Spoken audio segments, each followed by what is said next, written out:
Great greetings, people of the sky, and welcome to Battle of Tactics 1. Your action counts. We're 16 players battling over some prizes. If you are wondering what is this, check out the links in the description to Skylar's Reborn and this event. Let's get the show starting with a nature start. Here we see a lot of Wind Weavers and Shaman in the first part. Watermelon Lord used his units to kite out the enemy before attacking the tier 2 base. In this base we saw the brute force tactic with just a lot of units, or the keeper to disable the ranged units as well as the tower. Sadly, Metacross didn't have a big enough army to clear it on the first try, so second try was necessary. Both fire players used the Sunderer. Capo placed his units in a way so he can avoid the attack command. And the other player used a mine in the tier 2 base. And the people on the dark side used the Nox Troopers and the Forsaken with a lot of damage, easy cleanup for this first part.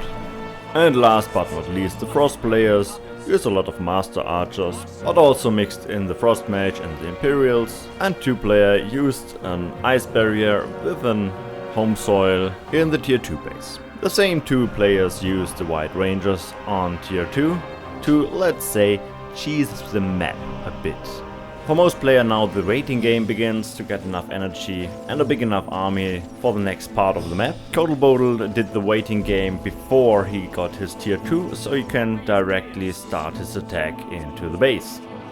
He then used the Aggressor and the Rage Flames to deal with the Wild Blood spawner as well as the big guy, and then did another waiting phase before cleaning the rest of the second part. A similar tactic by Brand, but he used the power of the army monument to get some constructs as well as Ravenheart on the way.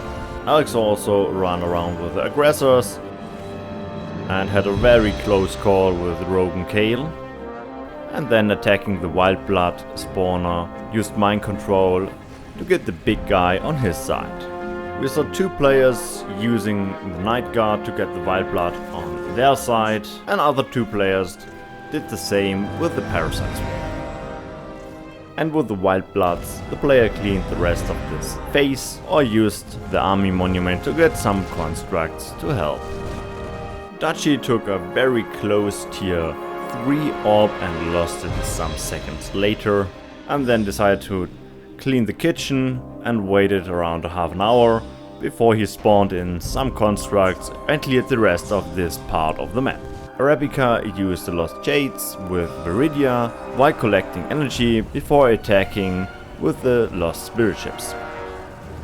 Bolin used also the army monument, but decided on Stone King to clear the map.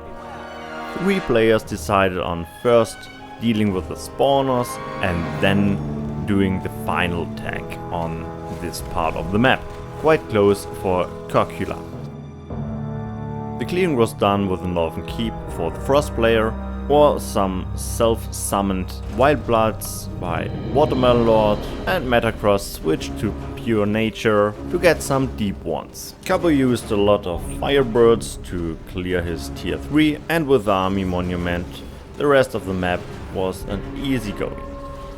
The other fire player used the new Burning Spears, and with the Corsair as support, he killed the Twilight Colossus and the Spawner. Last missing player is Sux with his Sunken Temple tactic and a combination of shadow spells to deal with the last Spawner.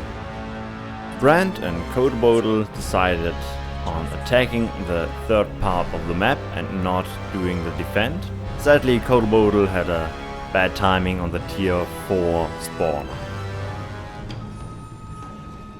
Both players underestimated the Twilight Dragon and needed a second attempt to kill him. There were different tactics for the defense of the last wave.